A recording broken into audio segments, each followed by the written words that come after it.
the obsession with decarbonization, what we now call net zero, actually had its roots in the post-World War II period, which in the US, and I think in Europe also, was an amazing period. Why was it amazing? It was a period in which ordinary working people could now afford a house and a car and live better than they had. Remember, before World War II, we had the global recession, depression. And the response of people who were, quote, educated elite was remarkable. I mean, I was a student in the 50s and 60s, and one characteristic of a lot of our courses was to mock the poor taste of the working middle class. Their houses were plain looking, they didn't have good taste. They were too materialistic, which is a little ironic coming from people who are well off. But this sort of simmered and came to a head during the Vietnam War. And the Vietnam War in the US was one where essentially the children of the working middle class were drafted and fought, and the students, who at that time were still an elite, the period of massive expansion of education had not yet run its course. They got student deferments. So one had a split in our society, which was not true during World War II. World War II had fairly good representation, but the Vietnam War did not. And so how do you justify not wanting to serve your country? Now, one thing is to declare the war was illegitimate. We were on the wrong side, which in retrospect was a little bit absurd. I mean, people were fleeing from north to south. Nobody was fleeing to the north, which was communist. But this gave rise to a movement that took the view that the West, and in particular the US, was illegitimate, that it was worthy of being overthrown. Sounds strange at some point. It gave rise to groups like the Weather Underground, the Students for Democratic Society, that were overtly violent. They were committed to the overthrow of the government. They had nowhere near the power to do anything, but they killed a few people, had a few incidents, burnt down a city or two, and generally wrought havoc. I mentioned that we at that time, I was teaching at the University of Chicago, but we were in 1968 spending a summer at a laboratory in Colorado. So we asked a student to take care of our apartment when we were gone from Chicago. We came back at the end of the summer, and there was a police car outside our apartment. And we realized what had happened is the student had turned our apartment into a hostel or a crash pad for the Students for Democratic Society. Our apartment was messy, and there's a lot of the literature of this group there, including plans for poisoning the Chicago water supply. In any event, essentially, we thought that this ended when Richard Nixon was elected president. But we were wrong. I mean, by now it's very well accepted that this was the beginning of Marcuse's march through the institutions, where you began taking over society by avowed revolutionaries intent on destroying Western society. There was a difference, however. This was a new Marxism, and because the enemy was not the capitalists, the enemy was the working middle class. In fact, they realized the capitalists were easy to buy off, and we can see that these days. Now, right now, there's a lot of emphasis on the march through the educational system. We realized they first took over the schools of education in the US, then humanities and the social sciences, and now, to many of our surprise, science, technology, engineering, and math, STEM. What I think we're forgetting now, and this is perhaps the most serious point, is that these were not the first institutions that were struck. Professional societies were really an easy pickup. And I'll get back to it, but my wife, for instance, during the 60s went to a meeting of the Modern Language Association in America, and that was already fully on board with all these woke ideas.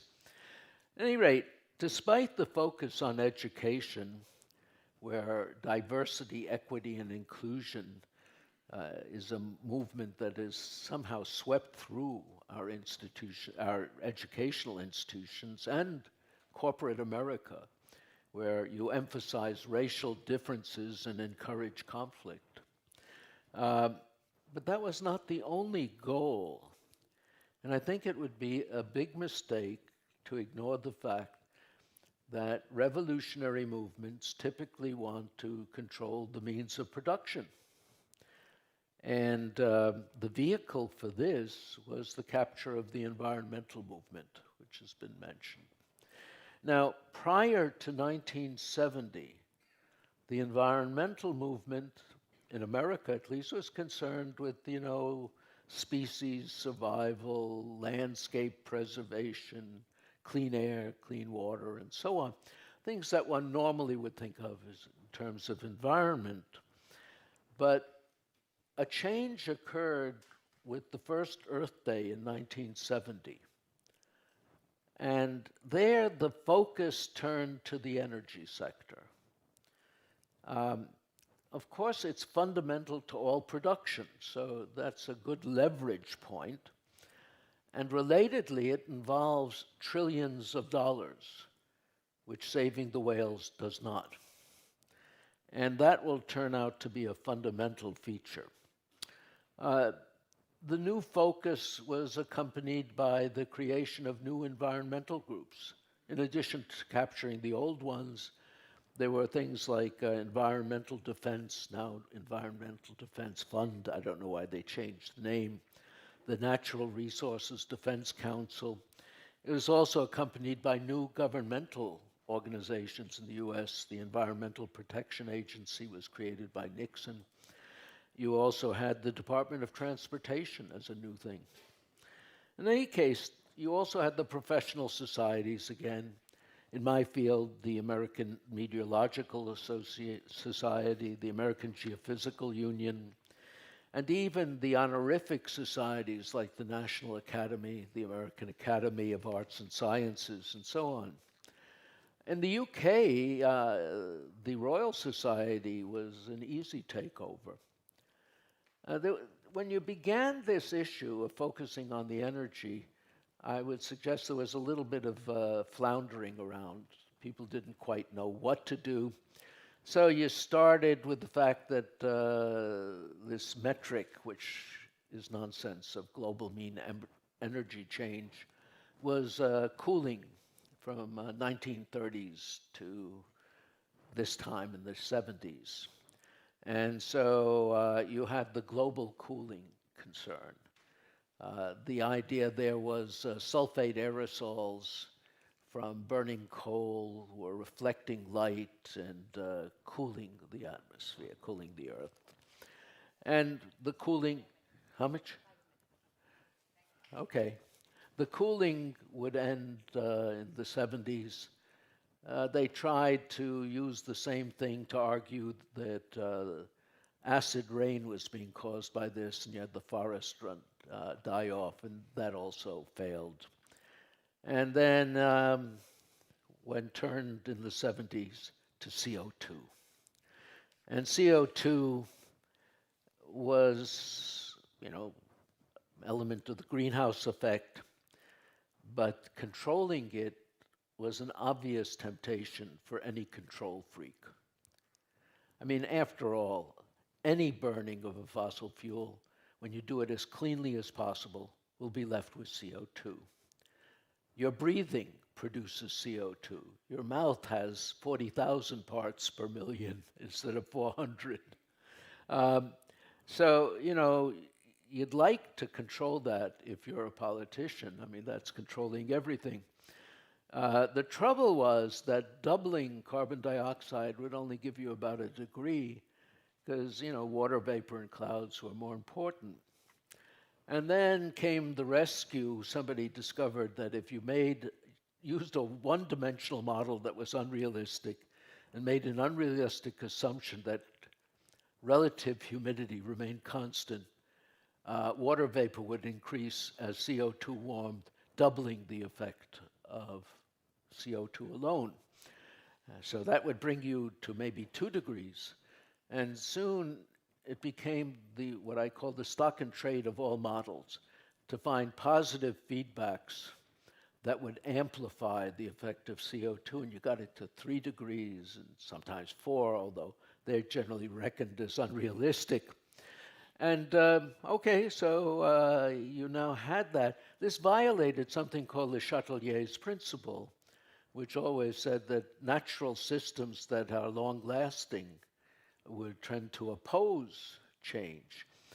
But that was never rigorously proven, so positive feedback became the staple of the models. And there was enthusiasm that was boundless. I mean, this is where you had the virtue signaling elites saying we had to get rid of CO2 emissions, or, zero emissions by maybe a decade or 2 or 3, with no idea of how to achieve this without destroying society. And of course, with offshore wind killing the mammals that you used to want to save. But ordinary people in America, at least, responded with good common sense. Most of them felt 3 degrees doesn't sound like much either. This is something you negotiate every day without thinking about. Why is it such a big deal? The odd thing about what I call the educated elites, us, is most of us are not going to be great creative figures, but we'll have been good students. And what does that mean? It means that we've learned to please our professors.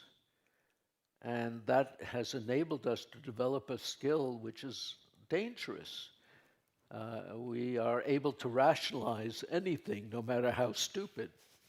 In any event, this, I think, explains why in the US, maybe as opposed to Europe, ordinary people, farmers, workers, and so on, tend generally to be skeptical of this issue and knowledgeable compared to the educated elite who support it blindly. In any event, one can continue, but I should end as soon as I can. And I should mention that, what are the things that I should? Yeah, it is the business that it's political, and once the ordinary people are no longer impressed by a degree or a half degree, the politicians became hysterical. You then saw a major switch, which all of you know. It no longer was that half degree was so important. It was that extreme events are due to climate change. Now, this is interesting because the first 5 UN reports all said they could find no relation between extreme events and climate. But the powers that be didn't care. What they knew is every day, someplace on Earth, there's an extreme event. And you can have a video of that and show it on television, and visuals have a much more important impact emotionally than a half degree. And that change, which contradicted the science, made perfectly clear it's political. Okay, let me just say something about the consensus, because it was always propagandistic, but it had its own interesting effects. I've often pointed out in 1988, when this was rolled out in the US, Newsweek had a cover of the Earth on fire and the statement, "All scientists agree." This was at a time when there were about 5 institutions in America that were even looking at this. The main one was in the Soviet Union, and then called Leningrad. This didn't seem to matter, and this was again the issue I mentioned at the beginning, saying all scientists agreed gets people who don't know science comfortable with the issue, and it gives them something to be active about. At any rate, you had Al Gore and Clinton Gore come in. They increased the funding by a factor of 15. And that created a community now that was interested in climate, but they knew that they could only get one answer. And that made it even easier. In any event, you had something going on. Politicians would indicate what was the argument. Somebody would make an argument against climate. And let's say they said that it wasn't unprecedented. You had a medieval warm period. Word got out, who can get rid of the medieval warm period? And there would always be someone who would say, I can. And he would fudge the data and get off and be rewarded. Another was just asking, how can you attribute the little bit of temperature change we've seen to CO2? And in general, the IPCC for years was saying, won't be able to do this for decades. And then somebody comes up and says, I can do it, and they do it in an absurd way. In any event, if you look at the IPCC, and I started with a statement, do your homework, what you find they're saying, and is that it will have an impact. Whereas their economists expect the GDP to go up 200% by 2100. Now they say it'll only go up 197. This does not sound like an existential threat to me. It should not be something that a teenage girl doesn't want to get married or have children because her life will end in 12 years. And yet that's what we're having. Thank you, Professor. Let me just one last sentence. So here we are, we're confronted with policies that destroy Western economies, impoverish the working middle class, condemn billions of the world's poorest to continued poverty and increased starvation, leave our children despairing over the alleged absence of a future, and will enrich the enemies of the West who are enjoying the spectacle of our suicide march, a march that the energy sector cowardly accepts, being too lazy to exert the modest effort needed to check what is being claimed. Voltaire, long ago, summed it up. Those who can make you believe absurdities can make you commit atrocities. Thank you. Thank you.